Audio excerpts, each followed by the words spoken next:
Hello， 大家好，歡迎收睇我嘅頻道啊！睇單位影片之前咧，首先請你哋 like 同埋訂閱我嘅 channel 先。咁今日咧帶大家嚟到咧喺柏衛豪園去睇一個3房嘅單位啊！柏衛豪園3房單位有乜咁特別咧？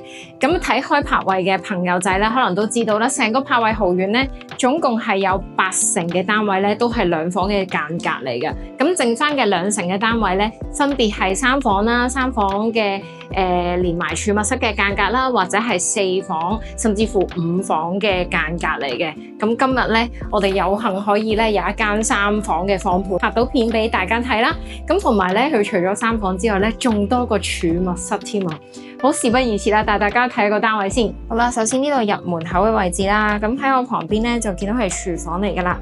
2期嘅單位咧，櫥櫃咧嘅設計係深色嘅。咁呢度咧就可以擺到洗衣機爐頭啦，同埋咧門後方咧都擺到雪櫃嘅，係啦，係呢個位置啦。咁我片頭都介紹過啦，呢一度咧係多一個儲物室嘅空間嘅。咁但係咧呢度就冇一個通風嘅窗啦，或者係冷氣機可以安裝喺度。咁所以咧呢一個咧通常就愛嚟擺雜物為主嘅。咁入翻去客飯廳啦，客飯廳咧就分左右兩邊啦。咁呢一度咧業主本身擺放咗個儲物櫃喺呢一度，咁同埋咧擺埋張4至6人嘅飯台，其實都冇問題嘅。咁飯廳嘅冷氣機咧都見到比較新淨啦。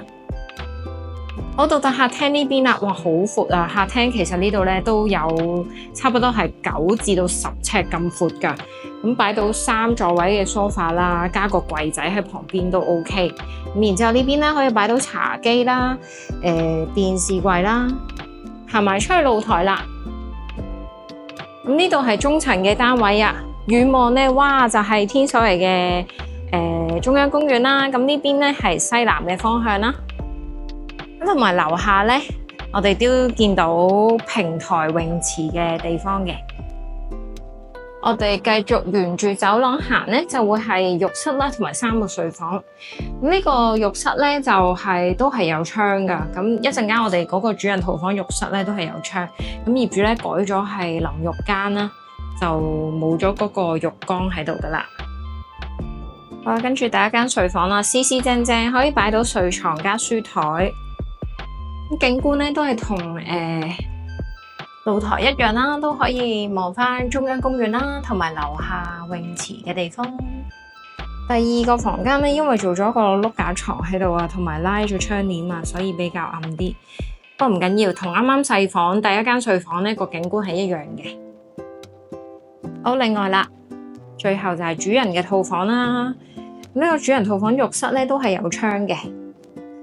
咁就留翻個浴缸喺呢一度啦。另外就係呢個主人房啦。咁行入去咧，其實我哋見到咧左邊已經係擺到一個衣櫃喺度噶啦。咁同埋咧呢一個主人房咧非常光猛啊，因為佢係一個2面窗嘅設計嚟噶。咁呢一個位置咧可以擺翻一張5尺嘅睡床啦。咁都仲有非常多嘅空間可以走動。咁我哋行出去咧，成個中央公園景觀咧就喺你嘅面前啦。咁呢度係向南嘅方向啦，景觀好開揚。咁啱啱呢個單位咧就介紹完畢啦。如果有興趣睇到嘅朋友仔咧，記得喺 WhatsApp 資訊嗰度聯絡我啦。我哋下條片再見啦，拜拜。